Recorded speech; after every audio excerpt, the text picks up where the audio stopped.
Hello, guys, and welcome back to In Search of Success, the podcast where we are discussing, dissecting, and deconstructing various aspects of leadership, life, and success so that we can share with you the tools and techniques, and the strategies and the tactics, and the formulas and the frameworks you need to bring your ideas to life, to turn your dreams into reality, and to achieve anything you set your mind to. Before we begin with this episode, I would like to say Happy New Year to all the subscribers of this channel, and I hope 2023 becomes a successful, peaceful, joyful, and prosperous year for all of you. Okay, so this week our guest is Nandini Mehta. She is the CHRO of brand Metro, and we had a fascinating discussion. Her journey has been fascinating. She has so much to share. So go ahead and enjoy this discussion. I'll see you at the end of the discussion. Hello, Nandini. Good evening and welcome to this podcast. How are you feeling today? Feeling very good. Happy to be here interacting and discussing with you on leadership and sharing my journey too. So, leadership is close to your heart as a topic. Of course, of course. Okay, Being in HR, I think it becomes a part of our, DNA to look at people, to see their styles of leadership. So yeah, it is. Right. So, you have been in the corporate world for how long? Uh, Almost about 15, 16 years now. Okay.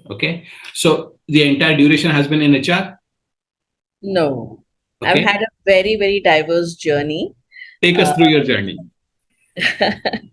So yeah, so I think from a student, I became a housewife, Okay. and I was a housewife for almost 10 years before I decided to start a career. Okay.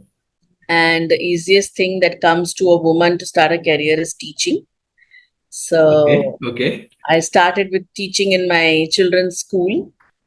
And, I taught children from primary right up to secondary grade classes. And I did that for about 3 years. And I was in the lookout for you know, a good job. And that's when retail came my way. So I did retail operations for about 5 years. So I worked with organizations like Will's Lifestyle, which is part of ITC. I worked with the Tatas in West Side stores. I worked with a brand called Fiorelli, which was into leather bags, import of leather bags. And then I thought, okay, I'm good at training, so I should try my hand at training. Okay. So I fortunately got an opportunity in training, and I worked with a consultant for some time.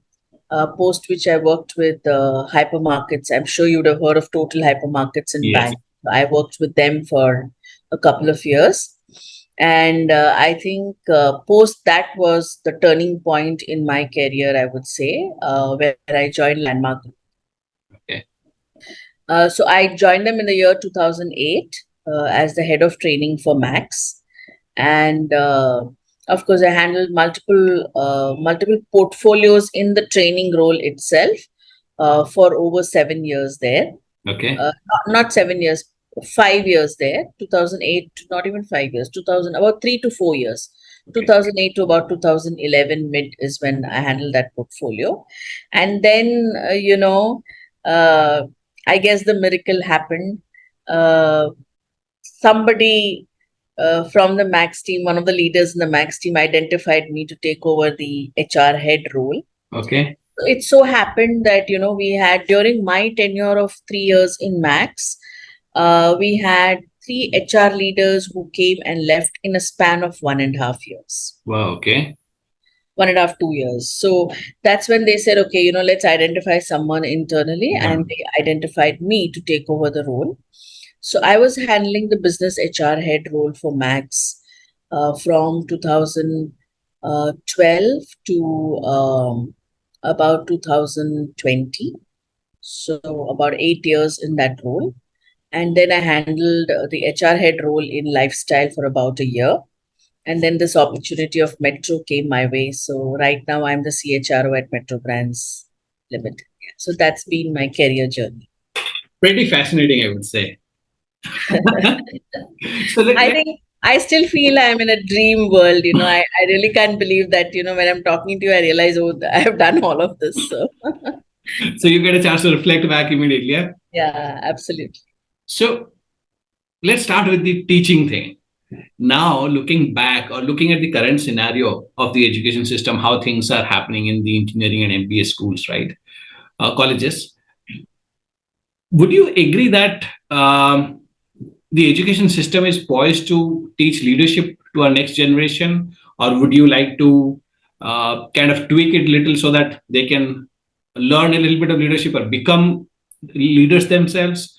Or do you believe leaders could be taught or created, or do you believe they're born, we cannot do much about it? How has been your experience? Because I'm pretty excited. In one of the kind of goals of the podcast is to help managers transition into leadership roles.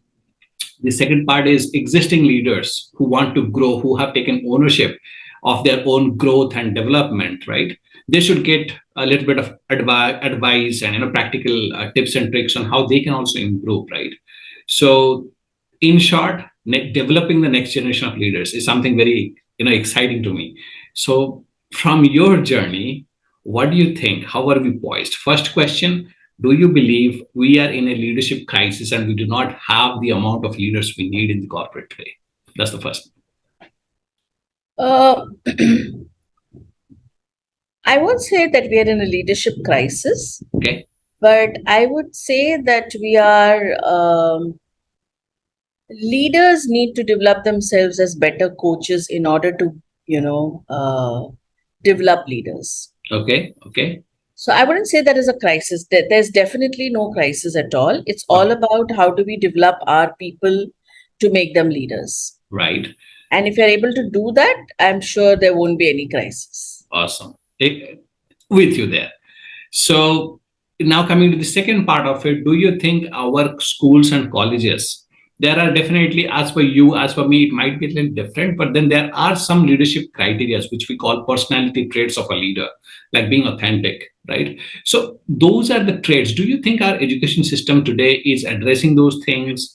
Or if not the engineering and MBA, maybe higher education system or the corporates are teaching them. Do you think we need to improve in those areas of teaching, or how are we positioned in the development phase, developing the next generation of leaders? So I definitely say from our time, when we studied in schools and colleges to today, I think there are a lot of extracurricular activities in schools and colleges where students are made leaders and presidents and of various groups which help them develop their leadership. Right. But having said that, I don't see that there is any, again, going back to the coaching bit, there is any mentor or coach who's guiding them to tell them, okay, this is the right way of doing and this is not the right way of doing it, right? Right. Right. So I don't see that. So while there are opportunities for people to display their leadership, it always ends up that people who already have those innate abilities to be a leader end up taking up those roles and performing there, and people who do not have, students who do not have it, end up being the followers and the students, and they just complete their education and move out. So it Right. doesn't give opportunity for everyone to get exposed, number one. And Right. number two, there is no one to guide and mentor these students who are taking up these roles. Or maybe there is someone who is not taking up because of fear that they may fail. So what are the teachers doing in order to push them to take up those roles? So I think that's a huge gap. Right.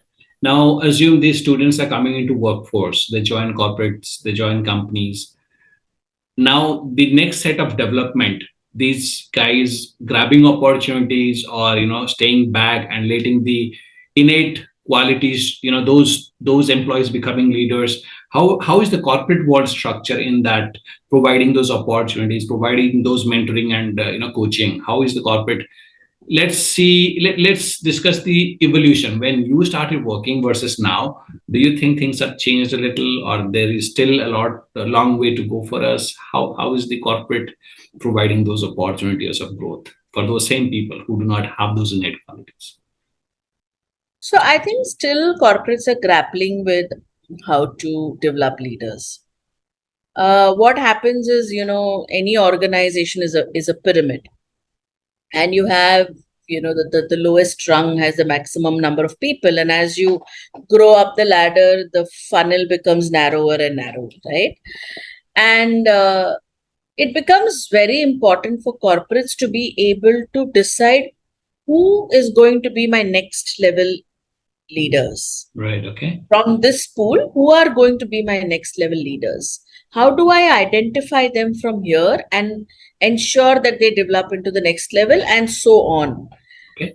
However, I don't think today corporates have the bandwidth to spend time and nurture employees to take up leadership roles. Okay. Why am I saying so? One, there is a lot of competition. Two, there is a lot of workload. Three, there is also some amount of insecurity. I'll explain each one slightly more elaborately. So the first one, in terms of lack of bandwidth, because of costs, corporates are a little more careful about the number of people they hire. Okay. Right? So obviously, with that, pressure on every team member, including the leader, is very high to deliver. Right? End of the day, any business wants to see the final outcome, which is profitability and high turnover, right? Achieving the budgets. So leaders are also engrossed in getting work done from their people and themselves putting in their efforts to get things to ensure that they deliver the results, right? So these two go hand in hand. The third part, in terms of insecurity. So today, if I don't have a very clear career path for myself, that okay, in the next 3 years, Nandini, we are looking at you taking up this role. I am always going to be insecure that if I develop someone under me, I will become redundant. Yes. Right? So I will not want to spend that time and energy to make someone ready in the next 3-4 years to take up my role, because I don't have clarity on what will so I will always think that if that person gets ready, organization will always think, why not him? Why do I need this senior resource? I will manage with this person who's at a lesser cost. Right. So I think that's the broad this one. I would say that while there is a lot being done at the corporates, I think still they are juggling with how do we do this. The other thing I've noticed also is that we are willing to hire someone from outside because we don't know that person. And we're not willing to take risks to give that role to someone from within because we know that person in and out. Right. So we assume that this person has so many weaknesses, will not be able to do this, will not be able to do that. But we are willing to, get someone from risk taking someone from outside who may also be a similar or even, probably a level below this person. Right. So I think somewhere corporate should be willing to also take risks with the people they have and be confident about the employees that they have hired. In order to give them the next level roles. Right. Or at least work towards preparing them to handle those roles. Got it. So when you said about, let's say, the insecurity part, and yes, I understand the problem. And in the previous episodes of the podcast, we have discussed the similar problem that yes, there are managers are insecure. They don't let their team members know what they're actually working on. And team members are also like, what is he doing or she is doing? They're just attending calls. They also don't have any clarity around what the manager's roles and responsibilities are, right? So yes, that's the problem. And yes, that is what leads to the insecurity. But as we're going forward and as we are working towards creating the workplaces of the future, right? How would you address this problem so that in future, 2 to 5 years down the line, the aspiring leaders or the existing leaders who are listening to the podcast, what should they do so that their managers inside their company don't face this insecurity or they have a clear-cut career path? How do we do that going forward? What would be your advice? So like I mentioned, say you definitely have, like I said, a pyramid. So beyond a point, there is always a ceiling. Right. right? A CEO can remain a CEO, cannot grow beyond that in a small organization, Right. right? A CHRO can remain a CHRO, cannot move beyond that, unless, of course, the next level could be a CEO role. Yes. But that may not be the aspiration of a CHRO Got it. or a CFO or anyone for that matter, right? So there definitely is a ceiling. So one, probably at that level, the company should be able to protect uh, the that particular level, the N and N minus one, as we call them, protect them in terms of making them feel secure about their job, Okay. right? Start And there with could there. be Okay. multiple ways of doing it. They could have a long-term incentive plan. They could have a stock option. They could have a kind of, creating a core group where we say, okay, these are the people who are there. That's it. Unless there is some performance issue or anything. Right. These people should be trained to become mentors and coaches. Okay. And they should be given the responsibility of, so the identification can be done through certain processes of the next level leaders. Okay. And these people should be given the responsibility to mentor and coach the next level leaders who have been identified. And it should happen so on with every level. So if I am going to be mentoring and coaching, let's say someone from a marketing team, right? And that person is also going to be senior because it's going to be my next level layer, right? Those people should also be trained and coached to coach the level below. So basically, what I'm trying to say is we should be able to identify people who we know will be able to grow and be able to do much more through a process. We all know there is a competency mapping, but what I personally feel is we complicate things a little too much, but we can keep it something very simple in terms of looking at what's the individual's aspiration, what is their loyalty factor, what are the areas that they may be lacking in, what are their strengths, some broad matrices. We map them against those matrices through multiple interventions, and we say, okay, these are my 5 people who we want to build over the next 5-10 years. And these 5 people should be given a clear career growth plan with remuneration, with let's say some education exposure, with some projects, whatever required, and there should be a mentor map to that individual. Right. Now, this mentoring and coaching, which you said, I kind of agree with it a lot. But my challenge is from my experience of working with the corporates and advising as a consultant. What's your experience? Do you think we have a culture of coaching and mentoring in all the companies? I mean, in our corporate world, or we are still kind of learning that and trying to adapt into our culture? How has been your experience in that space? We don't have good coaches and mentors. Definitely, we don't. Right. And that's why I said we should make them mentors and coaches. So we Right. should have a program and it should become a very critical part of their KPIs. KPIs, yes. And there should be a mechanism to evaluate them as coaches and mentors. How good are they as coaches and mentors? Right. I think it's all about laying out the process and giving importance to it. Today, most of the time in corporates, the discussion in the board meetings or in any meetings is all about the numbers, the business. Right. How much have we achieved? What's going wrong? What's going right? Nobody is willing to spend that much time on discussing people. Today you can check with any HR folks. Biggest challenge they face is in ensuring that the entire organization completes their goal setting on time, completes the reviews on time, completes the appraisals on time. Right. This is basic, right? Right. And if managers are not giving time to finish this on time with their team, then coaching and mentoring is very, very far off. In fact, I remember a discussion where one of the guests on the podcast said a lot of smaller companies and mid-sized companies, they have this coaching and mentoring, and they identify this as a need for the company, but execution is a challenge because every time you have a senior leader in terms of mentoring a couple of guys, the question becomes, as you said, what's in it for me?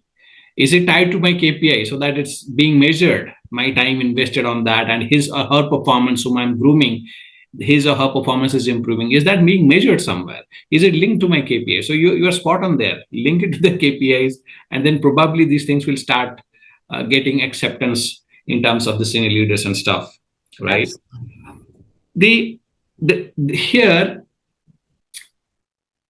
I want to basically studying corporates and leaders for a long time. Here's a very kind of I don't know, basic question, a fundamental question. We call these things as soft skills. Let's call them emotional intelligence, right? As we just said, we are worried about the numbers as leaders, whereas nobody is worried about the people. So the question is, if I have to go through the top 100 Fortune 100 companies, do you think those companies are sitting, I mean, these companies are top companies because they have focused on people, or they have focused on process and numbers? What's your experience or observation? So I think it's very important to have a balance of all the three. Okay. It cannot be that any one would help you become the top amongst the top 100 companies, right? Okay. That has to give. So if you're only going to focus on people initiatives and not focus on the business results, you're never going to be a successful organization. If you're Absolutely. going to focus only on the business results and not really give heed to your people, you're not going to be a successful organization. Right. Of course, processes are only a means to ensure that things are done in a certain way, but not. I would say it's not the core of something. But Right. people and business are definitely two important things, and processes are meant to just facilitate either people initiatives or the business initiatives. Okay. Okay. Okay. While, let's say, I am a leader who is responsible of creating, who is kind of, it's by default my responsibility to contribute to the culture of the company, or build the culture of the company, right? So if I am joining a new company as a leadership, I was a manager for a long time. Now I have been promoted. I'm getting a new job where I have to play the leader's role, let's say director and VP and above. And I have to focus on building the culture of the company, or culture inside my team. Let's say the culture of performance, culture of trust, culture of fun. I don't know, whatever, right? What would be your advice to me as a mentor or a coach? What should I do? So what I understand is you're becoming a first-time manager. No, I'm a manager. I've been a manager for a long time. Become a first time director or VP. Okay, a senior role and having Leadership position. multiple Yeah. managers. Uh, See, first and foremost, I think it's very important to understand our team. Okay. Yeah. And if especially if somebody is in a VP or there's the really senior role, they will have multiple managers under them. Yes. Yes. And each manager will have their own style of working. Yes. So as a manager of managers, it becomes very important for me to understand their styles and work with them, keeping their styles in mind. Okay. Okay. So I'm going to give you an example. I have 3 team members under me. Okay. I have one who handles my training department, one who handles my recruitment department, and one who handles the HR operations. Mm-hmm, The rest of mm-hmm, it, mm-hmm. right? Now, all 3 are very, very different in their functioning in every way. Absolutely. One could be, the sheer dedication and commitment. One could be their people management skills. One could be their, result orientation. How are they achieving their results, right? And all the 3 are very different. Right. So I have one person who's an extreme perfectionist in what he does, but in the process is not empathetic with the team. I'm just giving you an example. I'm not saying But they are. I'm just giving you an example, right? So that there could be one person like that. There could be another person who wants the team to work the way he works. So if the person is working in any other way, he is not comfortable. mm-hmm, mm-hmm. And I could have a third person who can handle any type of team member as far as the work is getting done. Okay. And the person himself will put in like day and night to ensure everything is done. Okay. So these are three very different team Types of managers that I have. And if I'm going to deal with all of them in a similar manner, all three will get frustrated. Okay. So it's very important as a leader to be able to understand them and deal with them that way. Okay. So probably for the person who's doing it, delivering, managing his team, not much of an issue. I don't think I need to do much. Mhm. I just need to empower him, have my reviews with him, and I'm done with it. For the person who's a perfectionist, so the team under him gets stressed all the time, I think it's very important for me to support him, uh, coach him a bit. Uh, Sometimes maybe also mentor him, right? Uh, for the person who says everything has to be done the way I want, I may need to do a little bit of direction with that person. Like be more directive, tell him, okay, this is how you should do, So I'll have to use different styles with different managers. Right. And also, once I have managers under me, I should not be interfering with their teams. Most of the time, what I've seen in skip level relationships is the skip level manager tends to want to directly interact with the team members, which is very frustrating for their immediate reportees. Right. And interacting just to understand them, just to connect with them is very different from interacting just to know what the manager is doing. Oh, okay. So I think there are a lot of nuances to being a leader who's managing multiple managers. Becomes very important to understand your team and deal with them accordingly. Number two, also, maybe one of them has my style of leadership. Right. But that cannot make me biased towards that person. I have to treat everyone the same. Right. I may still be viewed as, okay, why is she treating me like this and him like that? And that becomes very important as a manager as a leader for you to explain to them why you're treating each one differently as well. Right. If the need comes, right? So I think a lot of communication, a lot of guidance, a lot of support, a lot of coaching, wherever required, directing. So I think this is how a leader needs to manage his managers and avoid interfering in their style of leadership and in the way they're dealing with their team members. Give them the space to be able to handle. They should have the trust and confidence in you as a leader that they will come and tell you, okay, I'm having this issue with my team member. I don't know how to handle it. Got it. Got it. Perfect. So you just mentioned the word trust. If I'm joining a new team, and let's say there are 3 to 4 managers, and then their reportees are there and stuff like that. As a new joiner, as a new leader, how do we build trust at a new place? What will be your advice to me? How should I build trust? People advise, coaches advise that be vulnerable, and, connect human, be human, stuff like that. Become emotional intelligence plays a role there, right? Then empathy also plays a role. So what would be your advice to me? How should I build trust? These are 3 things you should do, Deepak, and you'll be able to build trust. So what would be your advice? So I think the first and foremost thing, whenever you are new anywhere in an organization or a team, it is very, very important for you to just spend time observing and understanding people, culture, the way things are done there, the activities, right? Most of the time it happens that leaders join a new organization, join a new team, and they start, they don't listen. They just start, they want to deliver. They want to prove that they are really good. Versus listening versus telling, right? Yeah. Okay. So I think it becomes very important for a leader to observe everything about the organization for the first few months. Once that is done, once you have observed, I think it becomes very important to lay down what do you think are the priorities. Okay. Okay. And if you already have a team working there, Mm-hmm. I think ask them, Mm-hmm.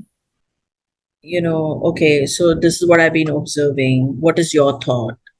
How do you think, we should work around this? What do you think are the things we should be doing? Right. Yeah. Of course, there are dynamics. You may have a team which is legacy team, and it may not help when you do this. So certain things you may want to ask and do it their way. And then slowly, once you build their trust, then you start doing things which you think really need to be changed. Okay. Okay. So yeah, so I think the second part is once you have observed, made your notes, then you put together what you think you have to do. Right. Right. And of course, then go back to the management, present it to them, saying that this is what you want to do. Take their inputs. Probably take inputs from two or three senior leaders who've been there for a longer time. Understand their perspective, Got it. and then start working slowly towards the low hanging fruits first, which you think is not going to disturb the ecosystem much. Mm-hmm. Once you start doing that, and do things which will give a positive change, not a negative change immediately. So, Okay. first, you do things which will create a positive change, and then you start getting their trust, and then you say, okay, now let's do this also. Once the trust is built, then I don't think anyone will have a problem in Right. working with you to also make those negative changes. Got it. So I think this is how I would recommend a leader to approach And build trust. and build trust. So first is observe the dynamics, observe the team members, and then once you have clarity around how things are done and individual approaches of team members and basically your team members, then you can talk to them, both your reportees as well as your management, to get clarity around the priorities and what needs to be achieved, right? Once you have the priorities you mentioned, go for the low hanging fruits and show some results, which is positive change. Basically, it puts people into the groove and brings together, "Okay, haan, theek hai, this is working fine for us," right? Then you can kind of jump into the next gears basically and bring in bigger changes and better changes, right? Absolutely. Here, since you mentioned change, let's take that topic. Leading change in an organization. Whether it's policy change, procedure change, it's change of technology. Most of the time, I get asked the question: leading change is difficult, right? And lines get thrown, which I have repeated so many times in this podcast, also different episodes. Humans resist change, right? So, how do, as a leader, I lead change effectively? Or how do, as a leader, when I'm planning some change to be implemented, how do I minimize the resistance? So give me some tips and tricks on change management. If you are my mentor, how would you mentor me? What will be your advice to me? It's a tough one because while we say change is the only thing which is constant, Constant, yes. but I think that is the only thing which people don't want to do. But do you really believe that change is something people resist? Has been your experience? Do you believe that that's true to be true? A lot depends again on the organization. Okay. So there are organizations which are very fluid Mm-hmm. and risk taking. They have high risk taking ability. They are more innovative. They're doing new things every day. So for such organizations, change is not a big deal. It's the part of their DNA now. It's a part of their DNA. Got it. However, there are organizations which are very process driven, which are very structured, which have been doing things a certain way for a very long period of time. For them, and people have employees have grown with them all these years. For such and they become leaders now. So Right. for such organizations, any change becomes very difficult to adapt, adopt, and But don't you think those are the organizations we need change the most, who have been doing things for us in a certain way for a long time, absolutely, right? absolutely. So what I'm trying to say is it depends on what stage the organization is, number one. It Absolutely. depends on what is the culture in the organization, number two. Number three, it also depends on the intensity of the change that you want to bring about. Intensity of the change as in? So, for example, let's say an organization is used to doing everything manually. Okay. And, since you spoke about automation, I'm just bringing that point here as in context. And now you say, no, we want to automate things. Okay. Now, there is only one way of doing it. You have to just cut down manual. If somebody is giving you anything manual, don't accept. Go use Right. the system and give me the right. So I think it's about extreme change happens in it depending on the intensity of the activity and the stage at which your organization is. You either have to take a drastic change measure, or change is a part of it. The moment you start building those layers कि हाँ पहले हम ऐसे करेंगे फिर हम इसको ऐसे करेंगे, it never works. Right. There is a process of change, saying you build change ambassadors, those ambassadors will then pass on. It never reaches the last mile. These are good theories, but in practice, it never reaches the last mile. Okay. And also, when you're bringing about a change, you spend enough time to ensure that it is executed to the last mile. Right. What we do in most organizations, what happens is we initiate the change, we think it is done till the end, and we leave it in between. Right. So I think we have to ensure that every person in the system has got it into their DNA that this change has happened. Right. I can't use this I can't use manual processes anymore. I have to use the system. Right. So I think it's just extremes. I don't believe in that whole change ambassadors and then take your time and do it. Mollycoddle people doesn't work. Really doesn't.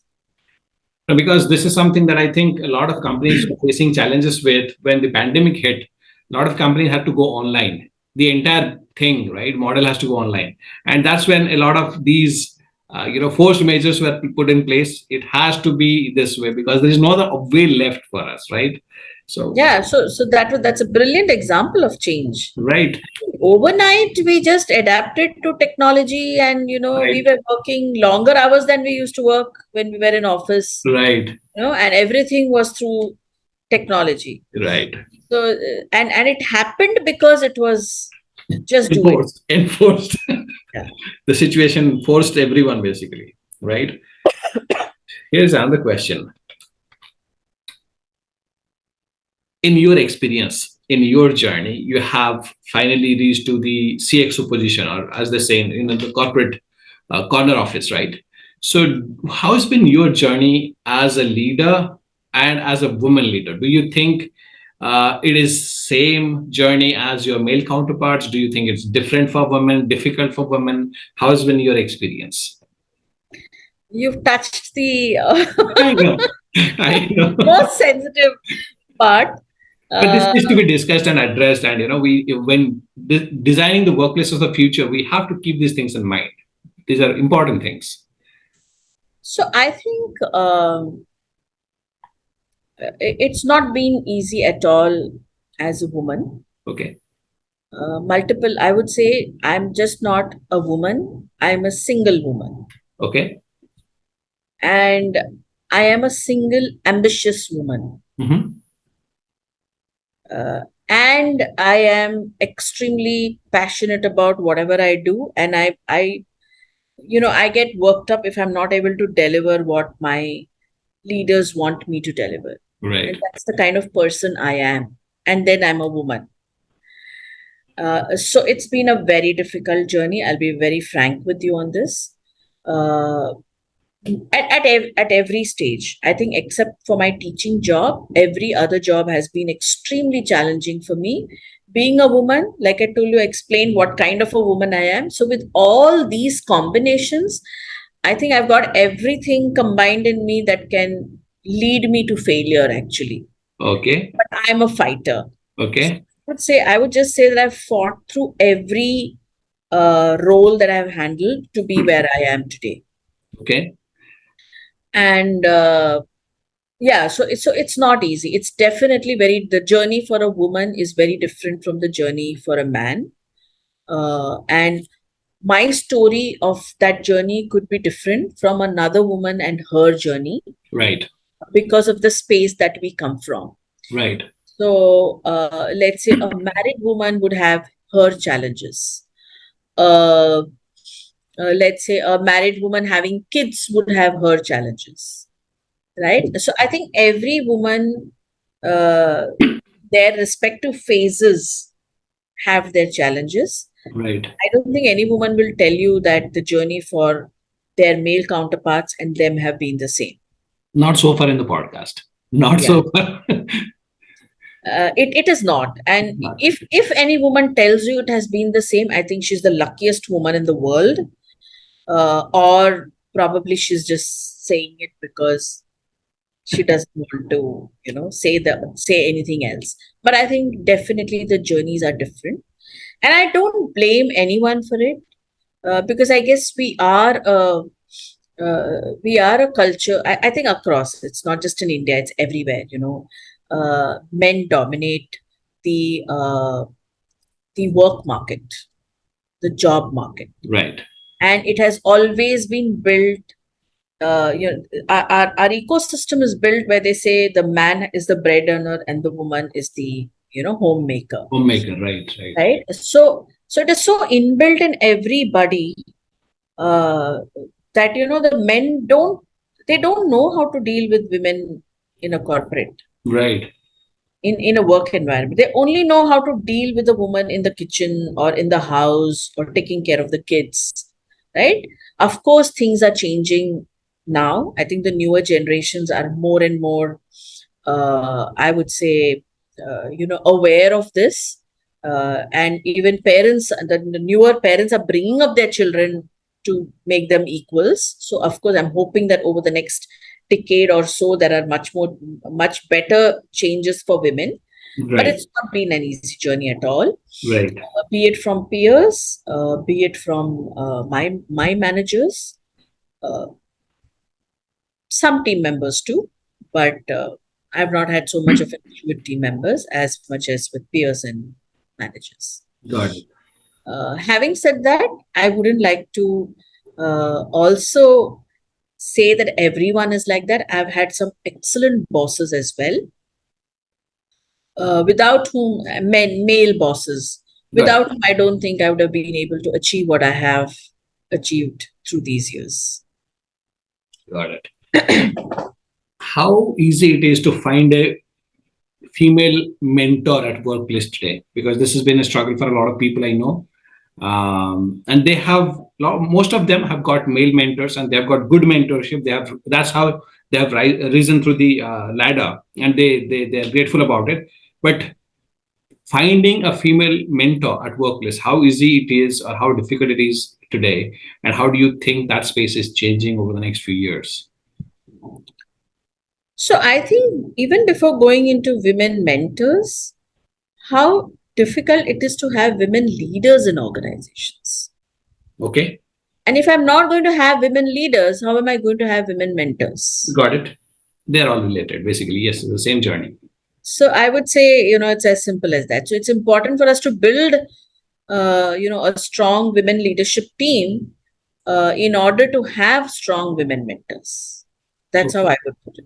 So, in order to take women to the leadership position, that make that happen, companies are now enforcing this 30%, 70%, all that is done, right? So that's one approach. You create a proportionate amount of a proportionate mix in the boardroom so that you can have diverse opinions, diverse suggestions, diversity of ideas, and all that, right?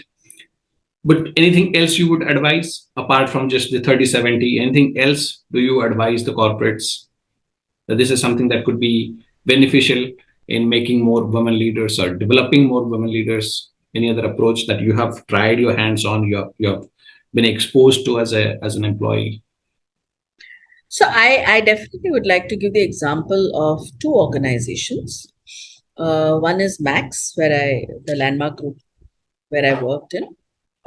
I think our CEO never looked at a role as he looked at a role. He never looked at whether it's a male or a female. Right.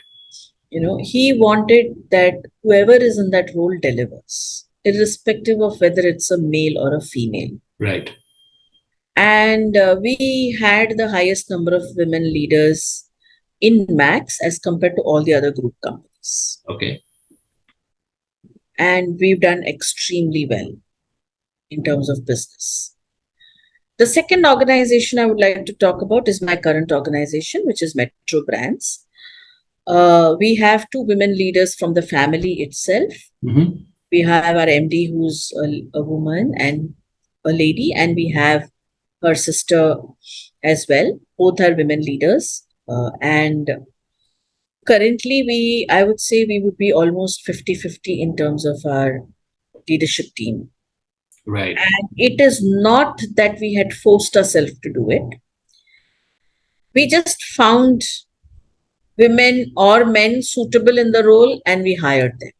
So it's organic, basically. It was not like, okay, I want only a woman in this role. I want only a male in this role. And I think DEI is all about this. We talk so much about DEI, and we, in fact, in the whole angst to get more women and get more, that the whole D&I to project that I am a company that does diversity and inclusion very well. We actually are, I would say it's the reverse. We are not inclusive. We are becoming more, Okay. Because I feel, why are you even looking at it that way? Why do you want to look at, okay, this is a male, this is a female, this is a transgender, this is a, this religion, that no, person fits the role, that's it. Don't bother about the rest of it. Why do you even want to look at everything else? In fact, this is a question I asked. This is a question I asked. That's why I was like smiling. I asked, when we talk about promoting someone to a leadership position, we are looking at their capability of decision making. We are looking at empathy. We are looking at their leadership skills, leading change. We are looking at their idea generation, execution, performance. We are looking at all this. How does this gender come into picture as male or female? You look at all these characteristics, make a decision of whether he or she is a fit or not. How come, where in the corporate world we started taking gender as an input to make that decision? So that's why I was laughing, like, exactly, we are spot on the same question. Where in the decision-making process for promotion or leadership positions, gender becomes a parameter? I don't understand that part. Exactly. But I would also like to, so in fact, that question where, I want to answer that. Please. What happens is, women have a life cycle which is different from that of a male. Right. So typically, let's say both man and woman start their career at the age of 21. Right. 21, 22, whatever, right? They start working. Let's say there is a male and a female from the same college, same background, working in an organization. They start their career at the age of 21, 22. They work together. They start growing together. And by the time, let's say they are 24, 25, they get married. Right? Right. Now, when they get married, the woman's decision lies on what the husband is doing. Right. The husband is from another city. I have to quit my job and move to another city. Right. And search for another job. Right. If my husband doesn't want me to work, I will stop working. I'll become a housewife. Right. Sorry. So a lot of it depends on, a lot of her career decisions depends on, at that stage, the marriage stage, on her husband's family and her husband, right? Right. That's the first step back for her in her career. Right. Whereas the male gets married, no impact, continues, grows. Right. Has already moved a step behind. Then kids come into the picture. Mm-hmm. The moment she applies for a job, oh, you're just married, then you'll be planning a family. So I will think twice before I hire you. Right? Then, okay, let's assume. So there is another second step back for her. The third step back is she gets pregnant. Right. Delivers a baby. So by the age of 30, 32, she's at that stage where she's having kids and bringing up her kids. And obviously, no corporate has the patience to allow the woman to manage all of that Right. because they feel they're losing time, they're losing productivity, Right. right? So I'm just giving you where that male female thing That's comes. spot on. That's spot on. And yeah, so it's around that 30, 32, 35 ish is where people start moving into these roles, right? Larger Right. roles, bigger Right. roles. So, women just lose track of their careers there. Right. So here is what. So in a podcast, Indra Nui, the former CEO of PepsiCo, right? She was saying again the topic was designing the workplaces of the future, right? So she said while we are engaged in the process of designing the workplaces of the future, we have to talk about technology because without technology going forward, especially after the pandemic, it's impossible, right? Doesn't matter what kind of business you are in. So when we are thinking of the workplaces of the future, we have to talk about technology, we have to talk about diversity, we have to talk about XYZ, but always going forward, we have to keep at the center of all these discussions bringing of a family. That is never part of these discussions. That's the point you just made. A woman's journey is never part of the corporate future designing the next generation of workplaces, designing the future workplaces, designing a family or creating a family. That's never been discussed. So going forward, I think leaders should do that. That's what Indran was suggesting. So you are also kind of in the same line. We should probably. So would you agree to that points he made that going forward, when CXOs and corporate leaders are sitting together and making their 5-year plan or 10-year plan, they should always look at ways how the corporate or their company can tweak their processes, their approach, so that the women could be part of this journey and maintain their family. As you just mentioned, their family life is a little different than the male counterparts, so they can still continue their journey in the corporate world. So do you think these little tweaks will work, and going forward, these things are going to change, or this is not going to change? How do you see this going forward? So I have just one fundamental around which you will see all my conversations. It's all about the culture of that organization. Absolutely. It's Let's the take a point. DNA of the organization. Right, right, right. If an organization is very forward thinking, is very innovative in the way they think, is very flexible in adapting to various things, I think they would look at incorporating this whole thing about women, supporting them in their journey and all of it. But if an organization is very traditional, is very not willing to change as much, stuck in certain ways of doing things, I don't think this will ever be a part of their discussions in future as well. Straight answer.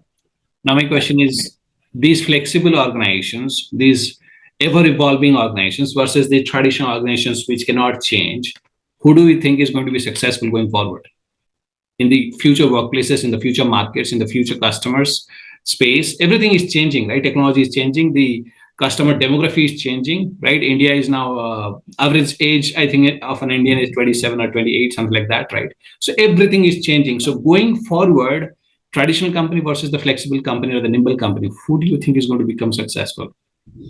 See, it again, it's definitely going to be the flexible, nimble-footed organization. Okay. Having said that, it also depends on what is the industry or product you are into. Okay.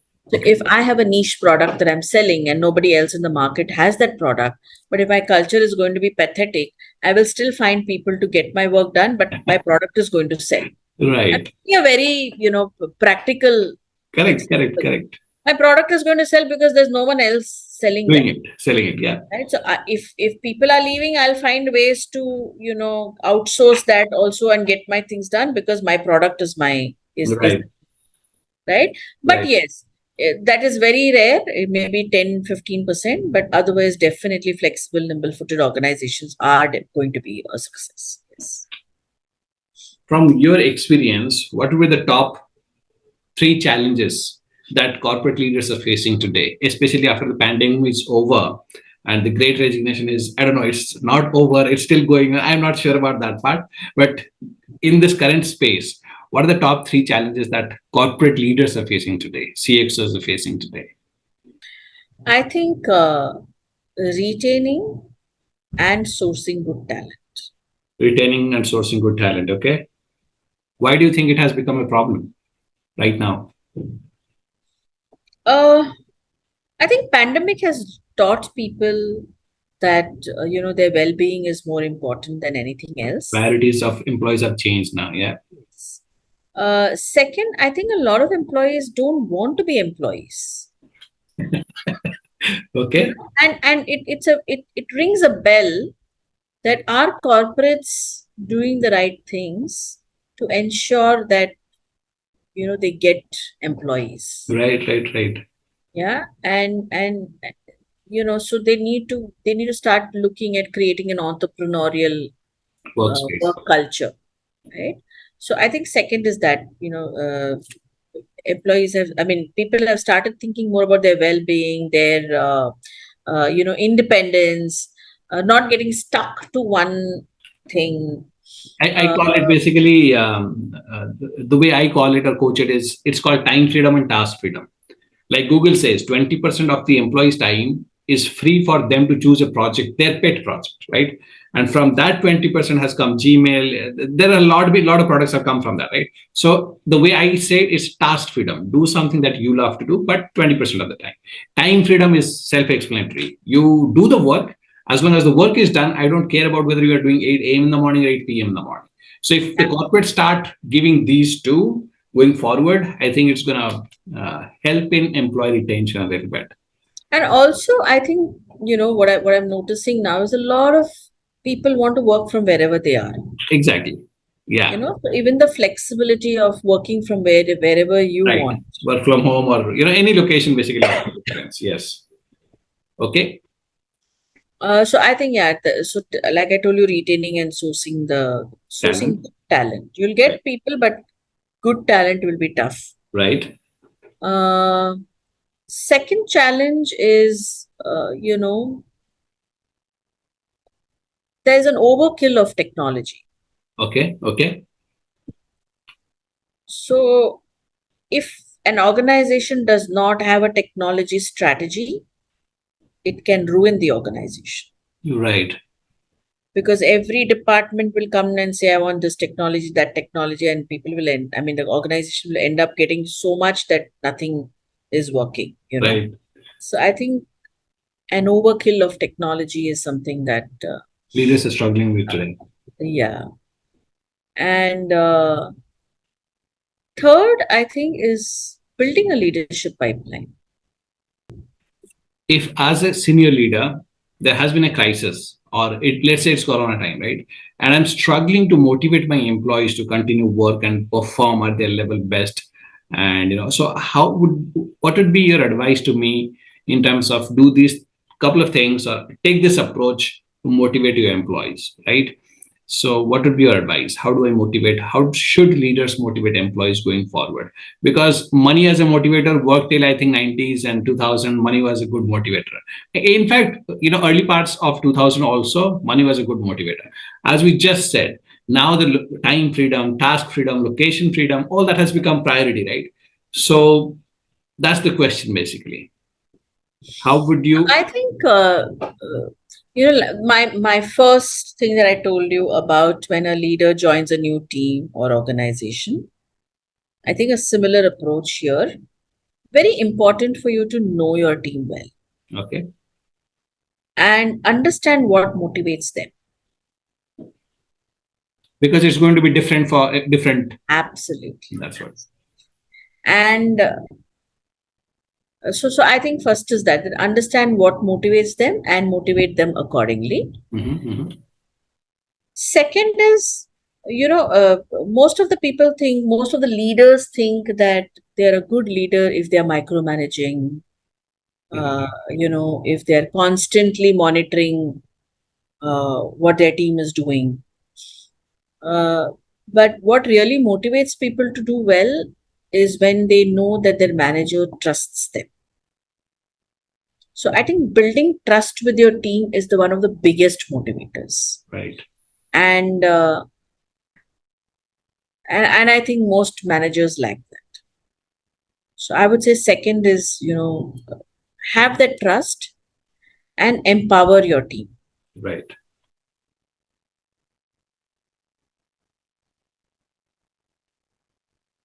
And third is celebrate even the smallest of successes in your team.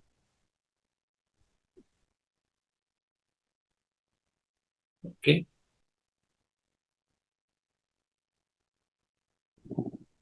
Each one, has their pace of doing things. I may be able to do one task in like 5 minutes, but you may take 1 hour to do that. But there may be some other activity where you may do it like, very fast, and I may take a longer time to do. Right. That doesn't mean, you are not good at what you're doing or I'm not good at what I'm doing. It's just that, we have our own, each individual has their own strengths, Hmm. right? So most managers are very good. In fact, it's human nature. We are very good at picking faults. They are not good at acknowledging Good or things. appreciating the good things. Right, right, So right. I think as leaders also we end up doing that, and I think that's very critical that you rejoice every small thing that happens in your team with every team member. Right. Makes a lot of sense. Going forward, when we are going into the workplaces beyond pandemic now, how important emotional intelligence has become for a leader? And as a leader, how would you advise me to develop it more? Emotional intelligence, empathy, being empathetic. How should I do that more? How can I improve on those skills? Uh, I think the whole approach of a leader to be. I keep repeating coach because I'm a certified coach. And I realize when you get yourself certified as a coach, there are a lot of behaviors of a coach that that you get to learn. Right. And if you imbibe that in you, you automatically become a high emotionally intelligent person. Okay. Okay. So I think the best way to become more emotionally intelligent is to become a good coach Become a coach. Okay. and use the basic fundamental of coaching is ask, Right. right? Keep Right. asking until the opposite person gives the answer to the question they have asked, Right. Right. Right. Right. right? So I think it's all about creating that curiosity in you, being interested in what the other person is, talking or asking. uh, make the other person feel important. Right. Yeah, and I think that will help you become better in your emotional Much intelligence. more to this. Makes a lot of sense. From your journey, if you have to give three advice to women who are looking to join the boardroom, basically, right, in the near future, from your experience, what would be your advice, top three advice for women leaders? I think don't compete with men. Okay. Okay. So I think one is don't compete with men. Okay. Second is be yourself, Mm-hmm.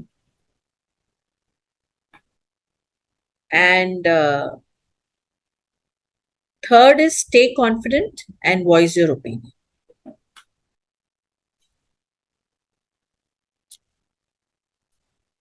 So you feel women are not good at voicing their opinions in the corporate world? So again, there is always a male voice and a female voice, Right. Right. Right. and many times the female voice gets suppressed, and then the person never comes up to voice out. So I Got, think that's what I meant by. got it. A leader that inspires you, who would be that? Alive, dead, all acceptable. I think I have two leaders who have inspired me in my career. One is Mr. Vasant, who was my CEO in Max, and Okay. Mr. Venkat, who was my CHRO in Landmark. Okay. The best leadership advice you ever got? I got it from my current boss, he says, choose your battles. Choose your battles. Okay. Yeah. Okay. And it has become so ingrained in me now. So That makes a lot of sense. The worst leadership advice you ever got? I don't think I've got any Bad advice? bad advice. No. Okay. That's good. That's good. Any leadership myth which you believed in for a long time, then you realize it's just a myth, it's not real. Anything like that? I think, you made this point on vulnerability. Right. I think the biggest myth is that leaders cannot be vulnerable. Right. Yeah. This is a lot of leaders keep telling themselves this: I should not be, because I'm the source of inspiration, I'm the guide, I'm the mentor. How can I be vulnerable, right?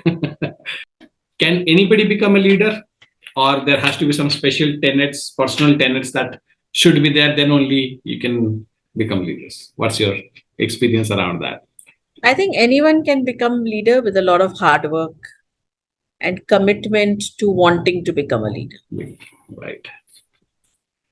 Awesome. Nandini, this is so much. So thank you so much for sharing all Thanks this a lot. wisdom and insight. And I believe strongly the aim of the podcast is somebody who's struggling with his or her leadership growth inside a corporate. They can listen to this, they can take some practices and start implementing to build a little more trust, little more rapport with their teams, and start performing better, build trust, build influence, right? So that's the goal: help people become better leaders and create the workplaces of future. And I think this is invaluable what you have shared so far around change management and around building trust at the workplace, and around the journey of a leader, right? And the challenges that leaders are facing, designing the workplaces of the future, and advice to women leaders going forward. And yes, it's been phenomenal. Thank you so much for your contribution. Thank you so much. And thank you for picking me to, have this conversation with you. It Sure. was wonderful having this chat with you. And I think it's one of my best interviews, I personally feel, because I've just gone with the flow, and Right. way you asked the questions has really been, has taken me through this flow. So thank you so much. I'm glad you enjoyed it. Thank you so much, Nandini.